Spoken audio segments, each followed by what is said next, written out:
Hi students, welcome to Veranda Race YouTube channel. I'm Tilak. So இன்னைக்கு ரொம்ப முக்கியமான ஒரு டாபிக் தான் பார்க்க போறோம். என்ன அப்படின்னு பார்த்தீங்கன்னா, so RRB group D exam clear பண்ணுறதுக்கு இதுதான் ஒரே வாய்ப்பு. ஓகே, ஒரு பர்ஃபெக்ட் பிளான்.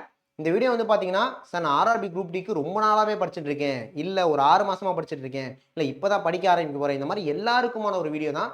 ஆனால் நீங்கள் RRB group D November 17 date கொடுத்துருக்காங்க பார்த்தீங்களா, அந்த எக்ஸாமுக்கு எழுதுனவங்களா இருந்தீங்கனாலே தயவுசெய்து இந்த வீடியோ கொஞ்சம் கடைசி வரைக்கும் பாருங்க. சேம் டைம் ஃபர்ஸ்ட் நம்ம சேனல் பார்த்தீங்கன்னா மறக்காம சப்ஸ்கிரைப் பண்ணிட்டு பாருங்க. வீடியோ லைக் பண்ணுங்க, கமெண்ட் பண்ணுங்க, ஷேர் பண்ணுங்க. ரைட்டா? ஸோ இப்போ வாங்க நம்ம வீடியோக்குள்ள போயிடலாம். அதாவது நவம்பர் 17 எக்ஸாம் அப்படின்னு சொல்லியிருக்காங்க. இப்போ இருந்து பார்த்தீங்கன்னா எக்ஸாமுக்கு கரெக்டாக ஒரு 2 months இருக்கு, ஒரு 60 நாள் இருக்கு. இப்போ இந்த 60 நாளில் ஆர்ஆர்பி குரூப் டி கண்டிப்பாக கிளியர் பண்ணுறதுக்கு என்ன பண்ணணும், இதை ஒரே ஒரு வாய்ப்பு தான். ஸோ அது என்னங்கிறது தான் டீட்டெயிலாக எக்ஸ்பிளைன் பண்ண போகிறேன். ஓகேவா? ஸோ கரெக்டாக கவனிங்க. ரைட்? ஸோ அது என்னன்னு பார்க்கறதுக்கு முன்னாடி இதுதான் எக்ஸாம் பேட்டர்ன், இது கண்டிப்பாக உங்களுக்கு தெரிஞ்சிருந்திருக்கும். ஓகேவா? சிங்கிள் எக்ஸாம் தான், இது முடிஞ்சோன்னே அப்புறமா ஃபிசிக்கல், டாக்குமெண்ட் வெரிஃபிகேஷன், மெடிக்கல், அந்த மாதிரி போகும். இதான் process. So single exam. So இந்த எக்ஸாம் பொறுத்த வரைக்கும் ரீசனிங் பொறுத்த வரைக்கும் 30 question, aptitude 25 question, science 25, general studies அப்படின்னு சொல்றது 20 கொஸ்டின். மொத்தமாக 100 கொஸ்டின்ஸ், 90 minutes. இப்போ இந்த 100 கொஸ்டின்ஸ் பொறுத்த வரைக்கும் ஃபர்ஸ்ட் எதுக்கு ஃபோக்கஸ் பண்ணணும் அப்படிங்கிறது தெரிஞ்சாதான் நம்ம என்ன மாதிரி ப்ரிப்பேர் பண்றது அப்படிங்கிறது தெரியும். ஓகேவா? ஸோ ரீசெண்டாக நடந்த ஆர்ஆர்பி எக்ஸாம்ஸ், நான் ரீசெண்டாக நடந்ததுன்னு எதை பற்றி பேசுறேன்னா, ரீசனாக நடந்த என்டிபிசி. நீங்கள் கிராஜுவேட் எடுத்துக்கோங்க, அண்டர் கிராஜுவேட் எடுத்துக்கோங்க, ரெண்டையுமே எடுத்துக்கோங்க. ஓகேவா? ஏன்னா ரெண்டும் தான் ரீசனாக நடந்த ரயில்வே எக்ஸாம்.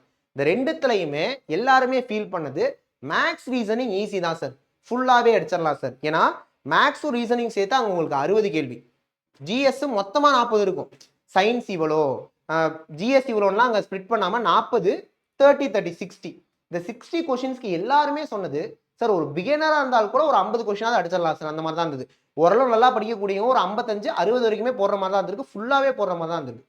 ஆப்டி ரீசனிங் சேர்த்து கிராஜுவேட் ஆகட்டும், அண்டர் கிராஜுவேட் ஆகட்டும், ரெண்டுத்துலையுமே ஃபுல்லாக போடுற மாதிரி தான் இருந்தது. ரியல் காம்படிஷன் எங்கே இருந்ததுன்னா இந்த ஜிஎஸ்ல தான் இருந்தது. ஓகேவா? வரப்போகிற குரூப் டிலையும் மேக்ஸிமம் அப்படி இருக்க தான் சான்ஸ் இருக்குது. பட் இங்கே ஒரு சின்ன டிஃப்ரென்ஸ் என்னது, ரெண்டும் சேர்த்து 55 கேள்வி கொடுத்துருக்காங்க. இப்போ என்ன விஷயம்னா, எக்ஸாம் எழுத போகிறதுல நிறையா பேர் இந்த 55க்கு மினிமம் 50ஆவது அடிச்சிருவாங்க. அந்த மாதிரி தான் ஒரு டிஃபிகல்ட்டி லெவலில் இருக்கும்.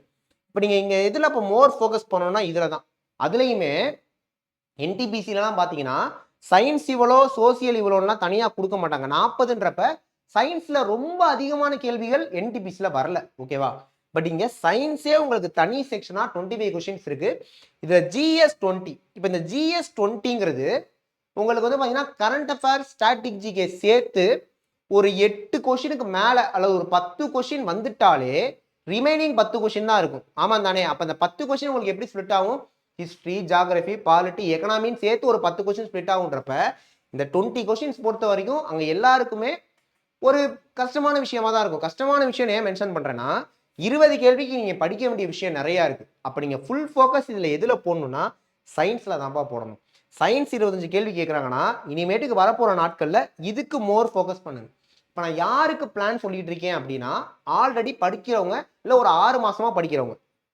நீங்கள் கண்டிப்பாக மேக்ஸ் ரீசனிங் ஸ்ட்ராங்காக இருப்பீங்க, ரீசனிங் ஆப்டிடியூட் ஸ்ட்ராங்காக இருப்பீங்க. அப்போ நீங்கள் என்ன பண்ணுங்க, சயின்ஸை நல்லா படிங்க. 25 கொஷின் சயின்ஸ்லேருந்து வருதுன்னா நல்லா படிங்க. ஏன்னா இந்த 55க்கு 50 கொஷினுக்கு மேலே அடிக்க நிறைய பேர் இருக்காங்க, அடிச்சிருவாங்க. 55மே அடிக்கிற மாதிரி தான் இருக்கும், இந்த மாதிரி ஈஸியாக தான் இருக்கும். ஏன்னா நடந்து முடிஞ்ச எக்ஸாம் அப்படி தான் இருக்குது. அப்படின்றப்ப இப்போ இதில் நீங்கள் ஒரு 50ன்னு கூட வச்சுக்கோங்களேன், இங்கே ஒரு 45 கேள்வி இருக்கு. எப்படி பார்த்தாலும் இந்த ஜிஎஸ் 20 கேள்வி இருக்குன்னா மொத்தமாக சொல்கிறேன், இந்த 20க்கு ஒரு 8லேருந்து 10 கேள்வி அடிக்கிற மாதிரி தான் இருக்கும். 8லேருந்து 10 கேள்வி அடிக்கிற மாதிரி தான் இருக்கும். அப்படின்றப்ப இங்கே ஒரு 50, இங்கே ஒரு 10ன்னு கூட வச்சுக்கோம். 60 கேள்வி பிரச்சனையே கிடையாது, இது எல்லாராலையுமே பண்ணிட முடியும். இந்த 25 இருக்கு பார்த்தீங்களா, இதுதான் கேம் சேஞ்சராக இருக்கும். ஓகேவா?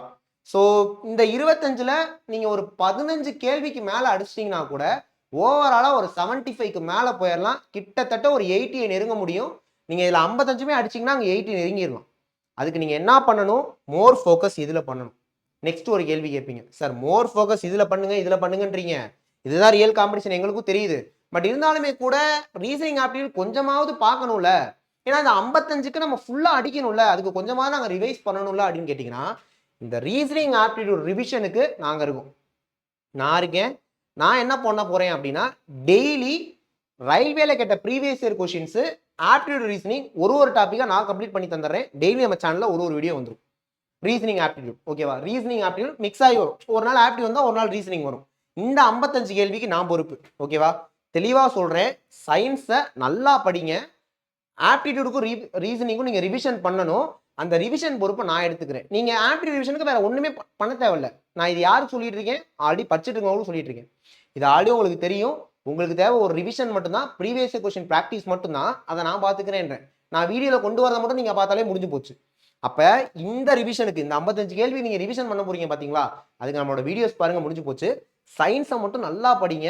25 கேள்வி கேட்கணும்னா ஒரு 15 கேள்விக்கு மேலே அடிக்கணும், அந்த மாதிரி படிச்சிருங்க.